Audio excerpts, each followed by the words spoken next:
Աֆղանստան-Պակիստան սահմանին բախումները շարունակվում են, ԶԼՄ-ների տվյալով Պակիստանի ռազմաօդային ուժերը հարվածել են թալիբների դիրքերին, հաղորդվում է զինտեխնիկայի ոչնչացման և դիրքային առաջխաղացման մասին։ Իսլամաբադից հայտնում են, որ զոհվել է 270-ից ավելի աֆղանստանցի զինվոր, վիրավորվել է ավելի քան 400-ը։ Տեղեկություններ կան, որ գերեվարվել են թալիբների ներկայացուցիչներ։ Թիրախում է հայտնվել նաև Քաբուլը։ Միևնույն ժամանակ Իսլամաբադից հաստատել են, որ պակիստանցի զինվորականներ են տուժել, հաղորդվում է 10-ից ավելի զոհի և շուրջ 30 վիրավորի մասին։ Աֆղանստանից էլ հայտնել են պակիստանյան կարևոր օբյեկտների հարվածելու մասին, խոսքն այդ թվում ռազմաբազաների մասին է։ Լուրեր են շրջանառվում, որ Պակիստանում միջուկային կենտրոն է թիրախավորվել։ Ավելի վաղ Պակիստանի պաշտպանության նախարարը հայտարարել էր Աֆղանստանում Թալիբան շարժման դեմ բաց պատերազմ վարելու մասին։ Խավաջա Ասիֆի խոսքով թալիբների կառավարությունն Աֆղանստանը վերածել է հնդկական գաղութի, երկրում հավաքել է ահաբեկիչների աշխարհի տարբեր ծայրերից, սկսել է ահաբեկչություն արտահանել և խլել է Աֆղանստանի ժողովրդի հիմնարար իրավունքները։ Պակիստանը ջանքեր է գործադրել բնականոն իրավիճակը պահպանելու համար, սակայն նրանք փորձեցին ագրեսիվ հարձակում իրականացնել Պակիստանի դեմ։ Մեր ուժերը վճռական պատասխան են տալիս, գրել է նախարարը X-ի էջում։ Ստեղծված իրավիճակի ֆոնին Թուրքիայի արտգործնախարարը հեռախոսազրույցներ է ունեցել Աֆղանստանի, Կատարի, Պակիստանի և Սաուդյան Արաբիայի իր գործընկերների հետ։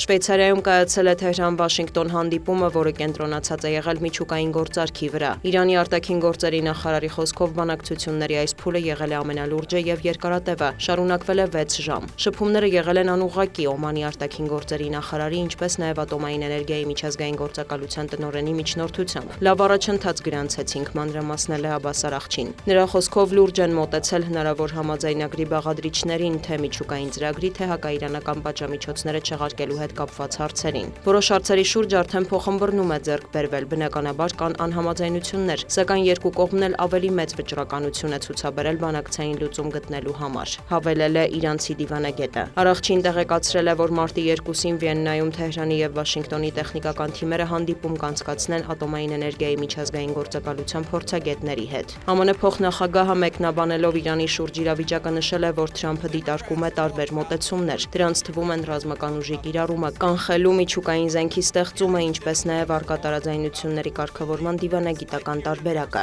Իրանից էլ նախազգուշացրել են, որ հնարավոր էսկալացիայի դեպքում կթիրախավորեն ամերիկյան ուժերը։ Չնայած Իրան-ԱՄՆ բանակցային գործընթացին Կանադան և Չինաստանը կոչ են արել իրենց քաղաքացիներին անհապաղ լքել Իրանի տարածքը անվտանգային նկատառումներով։ Մեծ Բրիտանիան տարհանել է իր դիվանագետներին Իրանից։ Երուսաղեմում ԱՄՆ դեսպանատունն էլ հորդորել է ամերիկացիներին մտածել Իսրայելը լքելու մասին։ Դիվանագիտական առաքելության աշխատակիցների մի մասն էլ կարող է վերադառնալ Վաշինգտոն։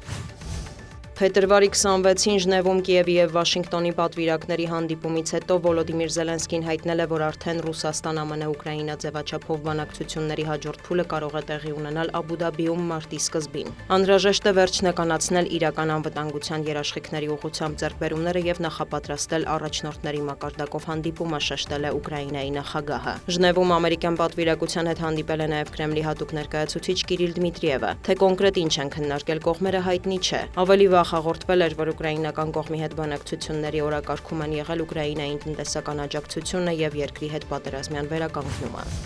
Վոլոդիմիր Զելենսկին հեռախոսազրույց է ունեցել Սլովակիայի վարչապետի հետ և հրավիրել նրան Ուկրաինա քննարկելու Կիևի և Բրատիսլավայի միջև առկա խնդիրները։ Ավելի վաղ Ռոբերտ Ֆիցոն և Հունգարիայի վարչապետ Վիկտոր Օրբանը մեղադրել էին Ուկրաինայի իշխանությանը Դրուժբա նավթատարի վերանորոգման աշխատանքները խոչընդոտելու համար, ինչի հետևանքով հունվարի վերջին դադարեցվել էին Հունգարիա և Սլովակիա մատակարարումները։ Կիևը պնդում է, որ խողովակաշարը վնասվել է ռուսական հարվածի հետևանքով։ Ֆիցոն և Օրբանը առաջարկել են համատեղ տեսչական խումբ ստեղծել Դրուժբայի վիճակը գնահատելու համար։ Դիանա Գասպարյան, լուրեր։